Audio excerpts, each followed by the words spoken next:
Start है। चलो आज हम दूसरे वीडियो में मिलते हैं। वास्तविक संख्या का पहला पार्ट समाप्त हो गया था कल, और आज हम नए पार्ट लेकर आए हैं और सभी लोग ध्यान से समझेंगे। इसमें कहीं से प्रॉब्लम होता है, उसको समझने का प्रयास करेंगे। और हम लोग क्वेश्चन नंबर 25 तक बनाए थे, उसके बाद हम लोग चलेंगे। एक बात बता दें, इसमें जो कुछ क्वेश्चन दिया गया है वह रिपीट किया गया है, और रिपीट किया गया उसको हम लोग ध्यान से देखेंगे, उसको हम लोग छोड़ के चलेंगे ताकि उसी टाइप से क्वेश्चन और आगे मेरा कम समय में बन जाए। इसके लिए हम लोग बढ़िया से तैयारी करेंगे। क्वेश्चन नंबर 25 तक कल हुआ था, 24 तक हुआ था। क्वेश्चन नंबर 25 क्या कहता है कि P एक धनात्मक पूर्णांक है, धनात्मक एक पूर्णांक का रूप होता है।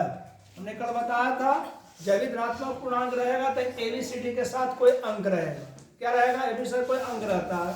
इसे मान लिया जाए कि ऑप्शन दिया हुआ है A में 2P, उसके बाद क्या दिया हुआ है B में P+1 दिया हुआ है, C में दिया हुआ है क्या E दिया हुआ है, उसके बाद क्या दिया हुआ है 2P+1। प्रश्न क्या हम लोगों के पास है कि किसी भी क्या प्रश्न कर रहा है पे कि P एक धनात्मक पूर्णांक है। धनात्मक का होगा अगर 2P+1 और 1 में कुछ जोड़ दिया तो क्या होगा? यहाँ पे विषम संख्या भी हो सकता है, ऋणात्मक भी हो सकता है। P स्वतंत्र है, P+1 अगर P का मान यहाँ पे है तो P को अगर 2 धर देते हैं तो ठीक है, कितना हो जाएगा 3 हो जाएगा। यहाँ पे 4 में क्या हो जाएगा? इस तरह से विषम मिल रहा है। यहाँ पे क्या है 2P है, यहाँ पे क्या है 2P है, तो ऐसा लग रहा है कि पूर्णांक में कौन है A। क्या आंसर हो जाएगा? A आंसर हो जाएगा। अगला प्रश्न है निम्नलिखित में किसका दशमलव प्रसार शांत है? इसके बारे में बहुत सारा हम लोग कल भी चर्चा किए थे, शांत और अशांत। इसका एक ही हम लोग याद कर लेंगे कि दशमलव के अर्थात भागा देंगे, भाग के बाद अगर दशमलव के बाद कट जाता है तो शांत, नहीं कटेगा तो अशांत, नहीं कटेगा तो अशांत। हमने एग्जाम्पल लिया था अभी, जैसे 1/3 लिए थे, 10/3 लेके देखेंगे कटता है कि नहीं कटता दशमलव प्रसार, इतना ही कट सकता है। देखते हैं चेक करके। इस तरह से कहीं भी रहेगा शांत शांत के बाद नीचे वाला से भागा देते हैं। इसमें दिया हुआ क्वेश्चन 3 तिहाई 9, 1 बचेगा 0 दशमलव, फिर 3 तिहाई 9, फिर 3 तिहाई 9, कट रहा है। तो दशमलव प्रसार का शांत है कि अशांत है? अशांत है। तो इस तरह से बन जाएगा क्वेश्चन, कहीं से भी कोई दिक्कत ना होगा। शांत अशांत से क्वेश्चन आता भी है और छूटना भी नहीं चाहिए। भागा देते हैं, अगर कट जाता है तो शांत होगा, नहीं कटेगा तो अशांत, पुनरावृत्ति नहीं होनी चाहिए। अगला क्वेश्चन है क्वेश्चन नंबर 27। निम्नलिखित में किसका दशमलव प्रसार शांत होगा? फिर वही आ गया कि किसका दशमलव प्रसार शांत होगा। चेक कर लेंगे हम लोग कितना कितना दिया हुआ है। 15/400 ऐसे भी अनुनियम बताया थे 15/400। बी में क्या दिया हुआ है 17/80, और सी में क्या दिया हुआ है 13/120, और डी में 21, और डी में क्या दिया हुआ है। चलो इसको चेक कर लेंगे हम लोग। गुणनखंड से भी चेक कर सकते शांत क्या शांत है। यहाँ देखो इसमें 2-3 आवे का चांस नहीं बनता है, तो क्या हो जाएगा ये शांत। ये अभी इसमें 3 आवे चांस नहीं है, 7 नहीं आएगा, नहीं इसमें 11 आएगा। इस क्या हुआ शांत। 121 आ गया, 11 121। हमने बताया था 2-5 आए तो शांत, अलग अलग तो क्या हो जाएगा अशांत। अब बता 11 आ गया, इसका मतलब अशांत, तो कौन आंसर हो जाएगा? सी आंसर हो जाएगा। कोई दिक्कत? नेक्स्ट क्वेश्चन देखते हैं हम लोग।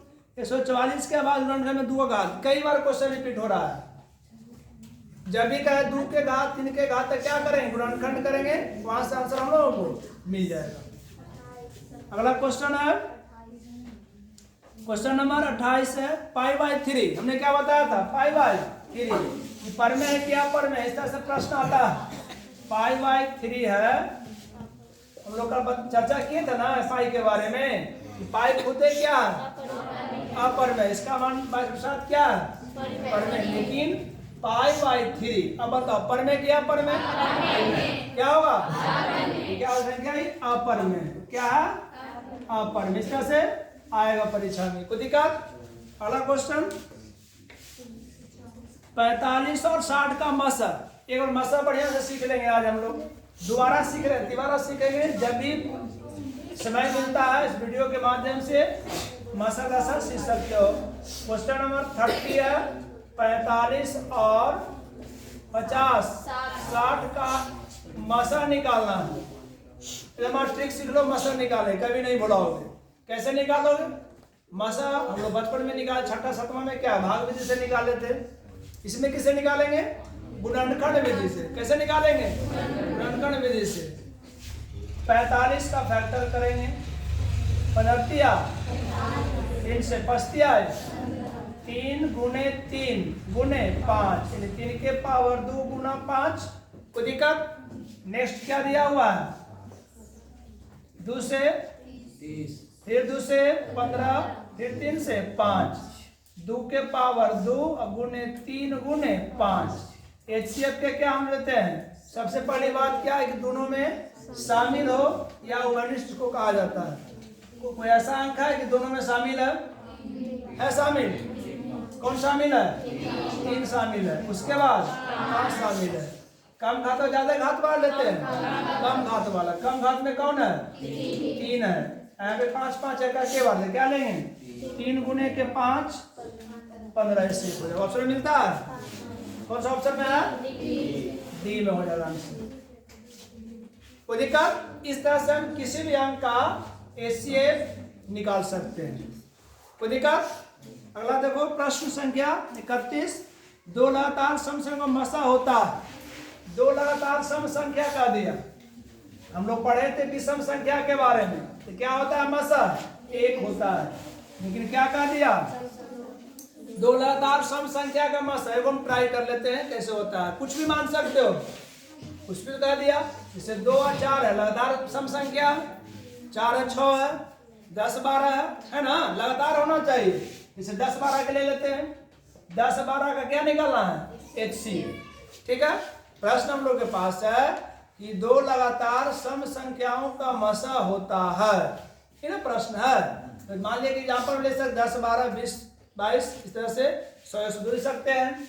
तो 10 12 के क्या निकालेंगे? HCF। वही नियम लगाओ, 2 से 5, 12 के 2 से 6, 2 से 3, 2 गुने के 5, ये कहता 2 के पावर 2 गुना 5। ये मिल रहा है ना? ये मिल रहा है। तो बताओ 2 है या इसमें 2 के बार है? 2 बार है। इसमें कितने बार है? 1 बार है। तो कितना HCF हो जाएगा? 2 हो जाएगा। अब ऑप्शन पर डिपेंड करता है कि किस प्रकार का ऑप्शन दिया हुआ है। ऑप्शन लोगों के पास क्या क्या है? 0 है, 1 है, 2 है, 4 है। तो क्या आंसर हो जाएगा? 2। किसमें? सी में ना? सी आंसर हो जाएगा। अब नियम समझ लो। अगर कहे सम संख्या तो मसा कहीं भी निकालो, मसा 2। अगर 1000 के कहे और 1002 के कहे तो मसा कितना होगा? 2 होगा। ठीक है। किसके लिए? सम संख्या के लिए। और विषम संख्या मसा कितना होता है? 1 होता है। लगातार विषम संख्या तो मसा, लगातार सम संख्या तो मसा 2। कोई दिक्कत? 1 नंबर के आएगा। यहाँ से बनाने की आवश्यकता नहीं है, हम लोग सीख लिए ना। हम लोग अध्याय भी ट्रिक कर सकते हैं कि नियम होता है। तो लगातार कहे और सम संख्या कहे तो मसा, लगातार कहे और विषम कहे तो मसा। कोई दिक्कत नहीं ना? चलो अगला प्रश्न है क्वेश्चन नंबर 32 है। निम्नलिखित में कौन सा अपर में नहीं है? कई बार चर्चा कर चुके हैं। अपर में नहीं है, पर में नहीं है। इसका एक ही नियम क्या है?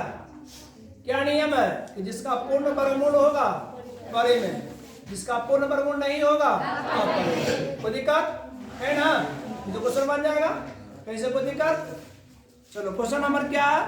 कुछ रिपीट क्वेश्चन उसको छोड़ रहे हैं और उसको ध्यान से हम लोग बना भी लेंगे गाइड के माध्यम से।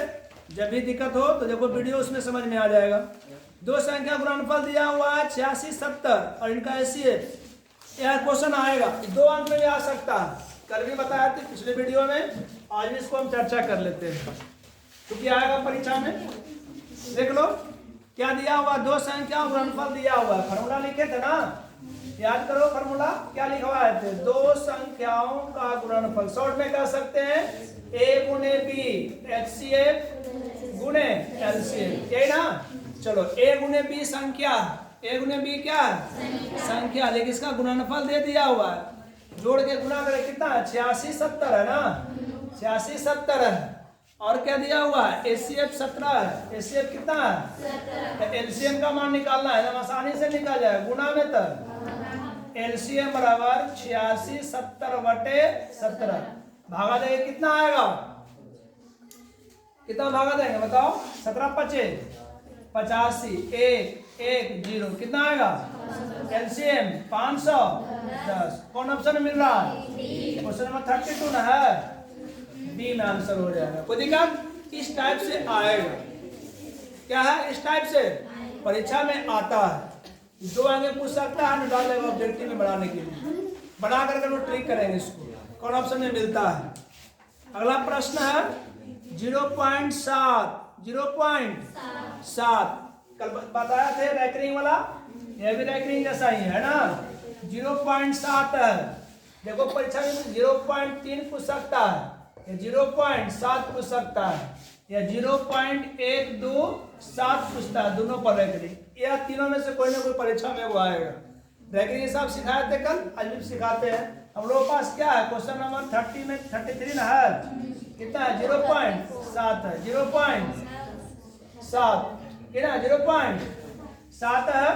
अब देखो हमने कल बताया था जो भी ऊपर लिखा हुआ रहेगा उसको पहले लिखेंगे, क्या लिखेंगे पहले, तो 7 लिख दिए, एक पहले वाला घटाते हैं, देख ना कहने वाला घटाते हैं, तो -0 घटावेंगे, और के अंक के बाद है तो क्या लिखेंगे 10, रैकरिंग के ऊपर 1 घटा देंगे, कितना बचा 7 बटा, कोई ऑप्शन मिल रहा है ए में, तो कितना हो जाएगा ए आंसर होगा। कोई दिक्कत कभी नहीं बुलाओगे, अगर बुलाओगे तो नंबर जाएगा माइनस में, हर बार परीक्षा में पूछता है रैकरिंग वाला, ये इसका नियम है, ये पूछ दे चांस इसका ही पूछेगा रहता है, 0.3 वो रैकरिंग होता है, यही नियम है। इधर कितना हो जाएगा बनाओ एक बार, 3 - 0 और 10 - 1, 3 बटा 9 3 तिहाई 9 1 बटे 3 1 बटे, इस तरह से ऑप्शन में रहेगा, कोई दिक्कत है ना। चलो अगले देखो प्रश्न संख्या 35 8 डिग्री गुने 2 डिग्री है ना, 8 डिग्री गुने क्या है 2 डिग्री है। अब ध्यान दो डिग्री ना है, देखो क्वेश्चन घुमा दिया है, यहाँ पे डिग्री का बात तो नहीं किया गया था, वो अंश है ना, डिग्री अंश कितना है 34 ना है, 35 8 डिग्री और कितना है 2 ना। अब बताओ इसका कितना हो जाएगा, मान निकालना है, क्या है मान निकालना है, तो 8 दूनी 16 8 दूनी 16 क्या है 8 दूनी 16, इस तरह का प्रश्न रहे, इसमें थोड़ा सा कंफ्यूजन नहीं करना है। इसमें क्या करना है इकाई दहाई, दहाई वाला अंक को लिख देने, एक आंसर किसमें मिल रहा है, इसमें बी में, बी आंसर हो जाएगा। कोई दिक्कत, गुना करेंगे और जो इकाई दहाई रहेगा उसको अंकवार लिख देंगे, उसको छोड़ देंगे, तो क्या आंसर हो जाएगा इसका एक आंसर। कोई दिक्कत, आगे देखो क्वेश्चन नंबर 36 पी तथा क्यू अभाज्य संख्याएं हैं, तो p² क्यू और p² क्यू का लसा क्या होगा। अब देखो यहाँ पे क्या कर दिया, लसा निकाला, लसा तो ही हो जाता था। खुद ही कहा क्या कहा p² क्यू और कितना p² क्यू का लसा निकालना है, क्या निकालना है लसा, मसा निकालना है। चलो मसा निकाल लेना, देखो ध्यान से मसा निकालेंगे, दोनों देखी मिल रहा है ना, मिल रहा है। तुमसे पूछे 2 और 2 का मसा तो कितना होगा, के पावर क्यू यही ना है। डी 1 मिनट कहाँ है क्वेश्चन नंबर यहाँ 35 ना है, p के पावर q है और q p के पावर स्क्वायर। देखो ध्यान से p के पावर q और q और कितना दिया हुआ है p² q ने दिया हुआ है, इसका क्या निकालना है HCF निकालना है, मसा निकालना है। तो सबसे ने बताया था क्या कि सबसे दोनों में मिलना चाहिए या कम घात वाला होना चाहिए, ये बताए थे। देखो बन जाएगा आसानी से, p के बार है, p के बार है तो 2 बार तो होगा, q के बार है, q के बार है तो q तो एक बार होवे करेगा। खुदी का पी स्क्वायर क्यू, ये क्या हो जाएगा आंसर। कौन है मिलता आंसर? क्या हो जाएगा इसका? बी आंसर हो जाएगा। कहीं से देखना, इसे तो आसानी से बन जाएगा, गुणनखंड करने की आवश्यकता नहीं है। देखना है कि पी में के बार है 3 बार, पी में पी के बार है 2 बार, पी में के बार क्यू है 1 बार, पी में के बार 1 बार, तो क्यू तो होबे करे 1 बार। अब पी सबसे छोटा घातों वाला घाती छोटा है, हो जाएगा यहाँ से आंसर। कोई दिक्कत? चलो आगे देखो। दो लगातार संख्याओं का मसा क्या होता है बताए थे? दो लगातार संख्या है, समय भी समय ने कहा है, तो मसा क्या हो जाएगा? ए। परीक्षा में आ जाएगा, दो लगातार का है तो मसा ए, दो लगातार की सम संख्या का है तो मसा ए, दो लगातार का है सम संख्या मसा 2। तुम याद कर लो, कोई दिक्कत नहीं ना? इसका आंसर क्या हो जाएगा? 37 का, चलो 38 में आओ। रूट 12 क्या है? पर में क्या पर में बता दो। रूट 12 क्या है? पर में क्या पर में? तो रूट 12 को गुणनखंड करेंगे, 2 गुने 2 गुने 3, 2 दूनी 4, चलेगा बाहर 2 रूट 3, तो क्या हो जाएगा 2 रूट 3, तो पर में क्या पर में? अब पर में कोई दिक्कत नहीं ना? अगला क्वेश्चन 39 क्वेश्चन नंबर है, 239 के अभाज्य खंड में 3 का घात है ना, जितना के घात का है, जितना संख्या घात का है क्या करेंगे? गुणनखंड करेंगे। क्या करेंगे? अब 234 है या 239 है, एक ही बात। 234 का क्या करेंगे? गुणनखंड करेंगे। 38 क्या करेंगे? गुणनखंड करेंगे 2 से। 3 के ना घात पूछ रहा है, 2 से करेंगे, 1 का ए, अब कैसे लगेगा? 3 से लगेगा, 3 चौके 12, 2 3 तिया 9 और 2 7 हो जाएगा 27 ना, 9 तिया 27, फिर 3 से 13 तिया 3 के बार है, ऐसा कहीं मिल रहा है 2 आंसर, वही तुम्हारा आंसर है। घात जैसे पूछे गुणनखंड करेंगे, जे बार है वो तुम्हारा आंसर हो जाएगा। अगला प्रश्न है, निम्न में किस गणितज्ञ ने पुस्तक लिखी? कौन पुस्तक लिखी? The book on games of choice.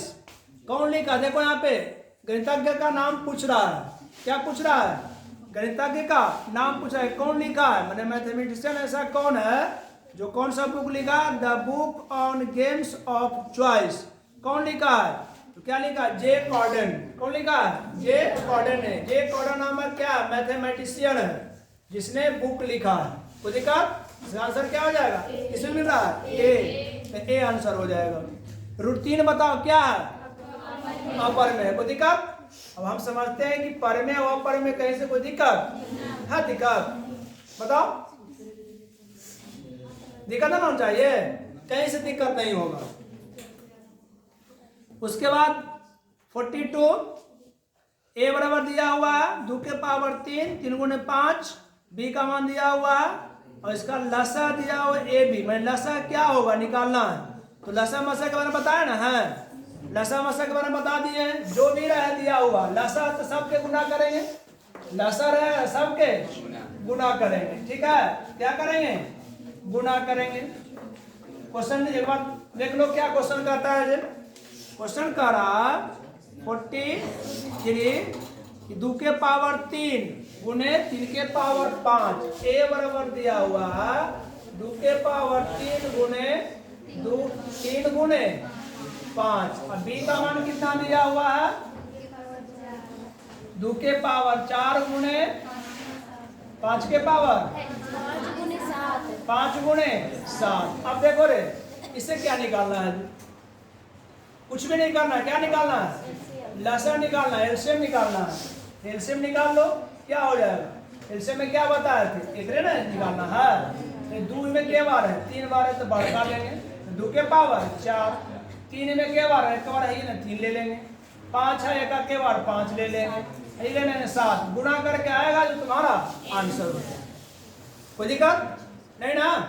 चलो आगे देखो। क्वेश्चन नंबर 43 2 प्लस रूट 2 क्या है बता दो। पर में क्या? पर में पर में क्या? पर में बताओ। पर में क्या? पर में। चलो अगला देखो क्वेश्चन नंबर निम्नलिखित में कौन अपरमेय संख्या पहचान लोगे? निम्नलिखित में कौन अपरमेय संख्या है? पहचान लोगे? कोई दिक्कत ना है? चलो अगला देखो प्रश्न, क्वेश्चन नंबर 45। दो या दो से अधिक अभाज्य संख्याओं का मसा कितना होता है? बताओ, बता दो ना, कितना आंसर हो जाएगा? एक। तो किसमें चल जाएगा? Option A. दो क्रमिक सम संख्याओं का एचसीएफ कितना होता है? दो क्रमिक कितना एचसीएफ होगा? दो होगा। किसमें आंसर? बी में। समझ में आ रहा है ना? जैसे ही क्रमिक का है, लगातार का है, एक ही बात है। सम का है अलग हो जाएगा, विषम का है अलग हो जाएगा। अगर कह दिया किसी प्रकार से लगातार तो वही वाला बात हो जाएगा। विषम में अलग हो जाता है, तो उस तरह से ए या बी का मसा बताओ कितना होगा? ए या बी का मसा कितना हो जाएगा बताओ? एक होगा ना ए बी का मसा। इसे 2 और 3 का मसा कितना होगा? एक होगा। 2 और 4 का मसा कितना होगा? 2 होगा। समझ क्या ना है? तो इस प्रकार से मसा लसा निकालेंगे हम लोग। फिर क्या दिया हुआ है? Question number 47। एक परमेय संख्या और एक अपरमेय संख्या का योग इस संख्या से होती है कौन चीज? बताओ, परमेय की अपरमेय? बताया तो ये थ्योरी है, फिर से उसको हम लोग समझ लेंगे। एक परमेय रहेगा और एक अपरमेय रहेगा, तो उसका योगफल कहें, वियोगफल कहें, गुणनफल कहें, भागफल कहें, सब क्या होता है? अपरमेय। तो क्या आंसर हो जाएगा? अपरमेय। किसमें मिल रहा है? बी में मिल रहा है। चलो बी इसका आंसर हो जाएगा। अगला प्रश्न क्या है? निम्न में कौन परमेय है? परमेय अपरमेय खाली आ रहा है क्वेश्चन। अब हम समझते हैं कि परमेय अपरमेय तो नहीं, दिक्कत है किसी प्रकार का? नहीं दिक्कत होना चाहिए। बहुत सारा क्वेश्चन हल कर लिए परमेय अपरमेय, कोई दिक्कत नहीं ना? अगला प्रश्न देख लो, 50। यदि x square minus 5x plus 4 बराबर 0 तो x का मान होगा। क्या कहता है? x का मान होगा। अब x का मान निकालेंगे, देखो ध्यान से, शॉर्ट में कैसे कर लेंगे। परमेय संख्या क्या दिया हुआ है? दिया हुआ है x square minus 5x plus 4 equal to 0। तो कहता है इसमें कि x का मान किस प्रकार की संख्या होगा, तो निकाले पड़ेगा। अगर इसका मान रूट में आ जाएगा तो क्या हो जाएगा? अपरमेय। क्या हो जाएगा? अपरमेय। फिर पूर्णांक हो सकता है, परमेय हो सकता है। तो कैसे निकालोगे बताओ? इसमें गुणांक देखो ना, कोई रूट में है? जब रूट में नहीं है तो क्या होगा? पूर्णांक होगा। बनाने का सदिश का नहीं है, देखेंगे यहाँ पे किसी पर रूट है? नहीं है। सब ऐसा ही ना। अगर रूट ऐसे रहता x स्क्वायर माइनस 5 यानी √3x हो जाता प्लस 2, तो क्या हो जाता है? अपरमेय का हो जाता। लेकिन ऐसा इसमें है तो परमेय क्या? अपरमेय पूर्णांक हो जाएगा। क्या हो जाएगा? पूर्णांक हो जाएगा। क्या ऑप्शन इसका? ए में आंसर हो जाएगा। क्वेश्चन नंबर कितना था? 50 का आंसर क्या हो जाएगा? ए हो जाएगा। क्यों? क्योंकि पूर्णांक इसमें दिया होगा। कोई दिक्कत? आगे देखो, दो अपरमेय संख्या दिया हुआ, इसका गुणनफल क्या हुआ? हमने बताया था दो अपरमेय संख्या गुणनफल क्या होता है? क्या होता है? परमेय होता है। क्या होता है? चलो इसको देख लेंगे आज करके हम लोग। क्या क्या दिया? दो अपरमेय संख्या। क्वेश्चन नंबर 51 है। 51 रूट में दिया हुआ है ना? क्या दिया हुआ है? 3 प्लस √5। देखो रे, 3 प्लस √5 और क्या दिया हुआ? 3 माइनस √5। देखो कोई बड़ी बात नहीं है, गुणनफल लगा दिया है। दो संख्या दिया हुआ, दोनों किस प्रकार का है? अपरमेय। अब दोनों गुना करना है तो गुना कर दो। 3 प्लस √5, इसको कोष्ठ में बंद कर दो, अच्छा लगेगा। 3 माइनस √5। कोई दिक्कत? एक फार्मूला होता है a plus B into A minus B. क्या होता है? A square minus B square. इसी पर हम लोग हल कर देंगे। ए है कि बी है? प्लस हो गया। ए है, ये बी है, माइनस ना हो गया ना। ए मिल रहा है, बी मिल रहा है। ए का मान कितना हो जाएगा? 3। तो 3 के स्क्वायर माइनस बी का मान √5 के स्क्वायर। 3 दिया है 9, 25 के क्या होगा? 5। 9 में से 5 कितना? अब बताओ परमेय क्या? परमेय क्या आंसर हो जाएगा? अब थ्योरी याद कर लेंगे हम लोग कि अपरिमेय संख्या और अपरिमेय संख्या का गुणनफल क्या होता है? परिमेय होता है। नियम याद मत भुला मत जाना, हमने बताया था कि एक परिमेय और एक अपरिमेय का गुणनफल अपरिमेय होता है। जब दोनों सेम रहेगा माने दोनों अपरिमेय रहेगा तो क्या आंसर हो जाएगा? परिमेय। कोई दिक्कत नहीं ना? चलो अगला क्वेश्चन देख लो। निम्नलिखित में कौन अपरिमेय नहीं है? बार बार अपरिमेय आ रहा है। क्या रहा? बार बार अपरिमेय आ रहा है।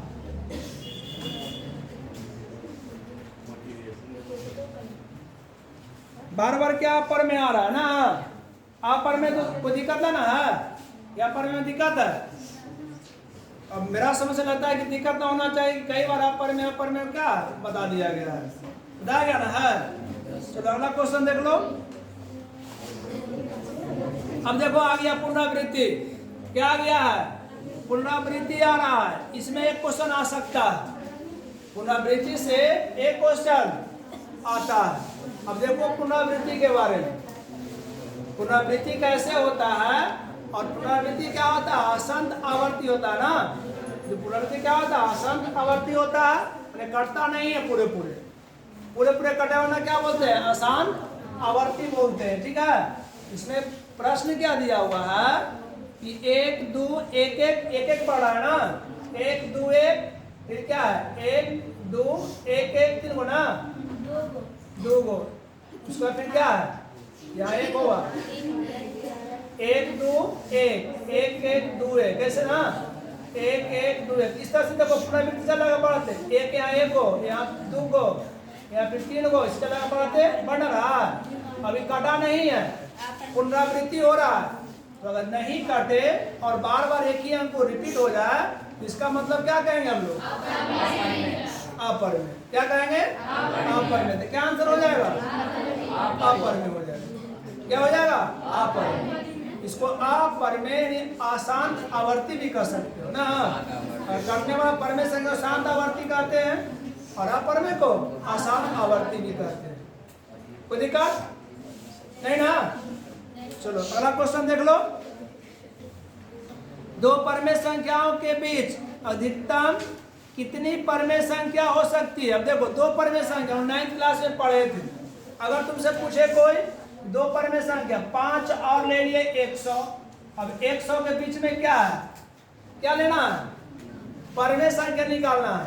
तो बहुत सारा निकाल सकते हो। केवल संख्या अगर पीछे बीच का है तो कोई बात नहीं, बीच में क्या होता है? 5 10 के जो 100 के जोड़ के दूसरे भाग दे निकल जाता है एक परिमेय संख्या। कितने संख्या हो सकती है? तो क्या इसका हो जाएगा? अनंत हो जाएगा। क्या हो जाएगा आंसर? अनंत हो जाएगा। कोई दिक्कत नहीं ना? अगला प्रश्न दिया हुआ है a बराबर दिया 2 के पावर 3 b दिया हुआ है इस तरह से। और बताना है कि एलसीएम क्या होता है। एलसीएम निकाल लोगे ना?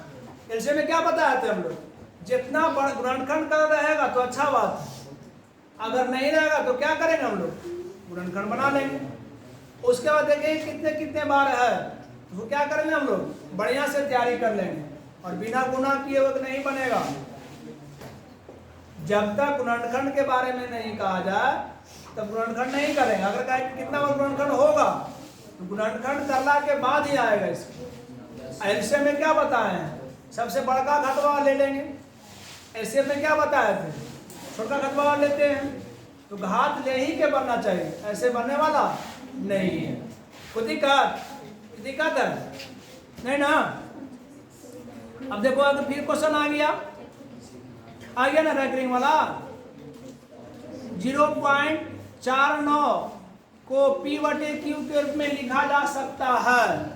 इन्हें प्रश्न है 0.49 को p/q के रूप में लिखा जा सकता है। कितना लिखा जा सकता है? इसको हम लोग क्या करेंगे? बनाएंगे। देखो कितना है? 0.49 रेखा कोष्ठ कहता है कि p/q हम ऐसे क्वेश्चन आएगा। अब बिना आए परीक्षा लगभग आने का कि नहीं एक बराबर कहीं ना कहीं दे देगा। तो फर्स्ट शिफ्ट दे देगा, सेकंड शिफ्ट देगा, इस तरह से प्रश्न। अब देखो क्या करें, हम बता देना कि ना कुछ नहीं करेंगे, 49 लिखेंगे। क्या करेंगे? 49 लिखेंगे। अगर पहले कोई चीज है 0, क्या है 0, बटा क्या लिखेंगे के अंक के बाद 2 अंक के बाद कितना का पहले कर है 1 कितना हो जाएगा 49 बटा ऐसा मिलता है। अब भी बोला जाएगा हाँ भुला जाओगे है ना भुलाओगे कोई दिक्कत है इसको छापना छाप लो इसको छाप लो ये आएगा परीक्षा में छाप लो इसको और मन लगा के पढ़ो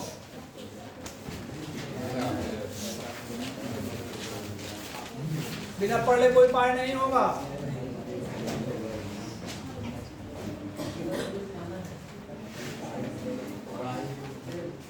अब मोबाइल से दूर रहते हो ना जो मोबाइल में रखते हो मोबाइल रखोगे ना तो पता है ना मोबाइल बड़ी खराब है। एक बीमारी का नाम सुना है कैंसर बीमारी वही कैंसर में है जब क्या बोलते हैं उसको अगर मोबाइल की बीमारी की तो लत लग जाएगा ना तो तुमको दुनिया में लेके चल जाएगा यहाँ से बुनिया पूरी खिला देगा कहते रहना बुनिया पूरी ना। मोबाइल रहेगा तो दोस्ती किसको से होगा बताओ मोबाइल किसको दोस्ती होगा दोस्ती किसको से होगा पता है ले मेरी बात सुनो अगर किसी के पास मोबाइल है दोस्ती किससे होता है मोबाइल से नहीं हिस्सी समझते हो हिस्सी ही माने पुरुष सी माने स्त्री दोस्ती किससे होता है मोबाइल रहता है तो बताओ सी से दोस्ती होता है कहीं अगर दोस्ती लग गया ना दोस्त में तो समझो क्या स्थिति होगा जीवन बर्बाद हो जाएगा क्या होगा जीवन बर्बाद हो जाएगा पता है रे पता है ना अगर जिसको बीमारी अगर लग गया है मोबाइल के फोन से हलो करना है तो समझ जाओ तोर मन से काम नहीं करेगी वो अपन मन से पता है ना किधर मन से काम होता है वो अपना मन से हम फोन से रिसीव करना ना तो फिर नहीं करना तो समझो क्या स्थिति होगा जी चलो उतार ले इसको इस मोबाइल से क्या रहना है जीवन में कुछ करना है जीवन में कुछ करना है तो मोबाइल से दूर रहो मोबाइल फेंकना नहीं है मोबाइल पढ़ना है पढ़ाई वाला काम करना उस सबसे दूर रहना तभी कुछ कर सकता है। आगे देखो क्वेश्चन नंबर 59 यूक्लिड विभाजन एल्गोरिथम ने धनात्मक पूर्णांक के निम्न में किसे प्रकट किया सकता है बताओ क्या निकालते हैं हम लोग मसा लसा निकालते हैं लसा नहीं मसा निकालते हैं।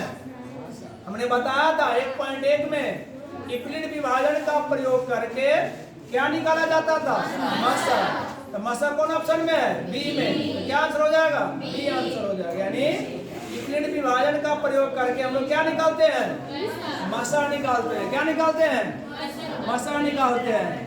क्वेश्चन नंबर 60 निम्न कौन परमेय संख्या है देखो बार बार आ गया तो कहावत है ना रे जाएंगे साथ लेके चलेंगे कहावत सुना ना है जाएंगे साथ साथ लेके चलेंगे इस साथ साथ तुम्हारा परमेय संख्या नहीं छोड़ रहा बार बार परमेय आ रहा है साथ ही रहेगा।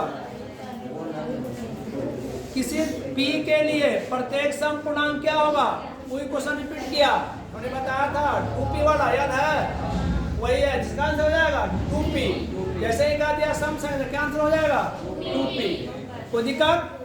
अब समझो अब हम लोग जो वास्तविक संख्या का जो हम लोग 2 या 3 से अंक जो टारगेट था लगभग 61 क्वेश्चन को हम लोग सॉल्व कर लिए।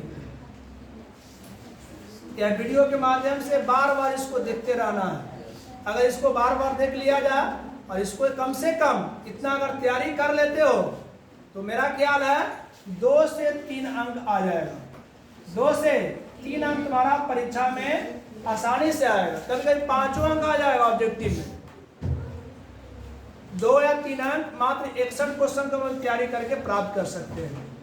इसीलिए कम से कम जो विद्यार्थी कमजोर है वो और खास करके इसको बार बार हम लोग देखेंगे जब तक नहीं देखते हो नहीं समझते हो तब तक तुम्हारा जो 2 या 3 अंक है शायद नहीं मिल पाएगा। तो कम से कम तो से यही मतलब एक रिक्वेस्ट कहा जा सकता है कि कम से कम इस वीडियो के माध्यम से सीखो 2 या 3 अंक के लिए। और बाकी अगले वीडियो में फिर आएंगे बहुपद में, और बहुपद के लिए भी बताएंगे। बहुपद का बेसिक क्लास मेरे यूट्यूब चैनल पर डाला हुआ है, वहाँ से तुम लोग देख सकते हो। और बाकी जो भी है जितना संभव है परीक्षा 2024 जितना भी मटेरियल रहेगा, ऑब्जेक्टिव रहेगा, ऑब्जेक्टिव खास करके तैयारी करवा रहे हैं।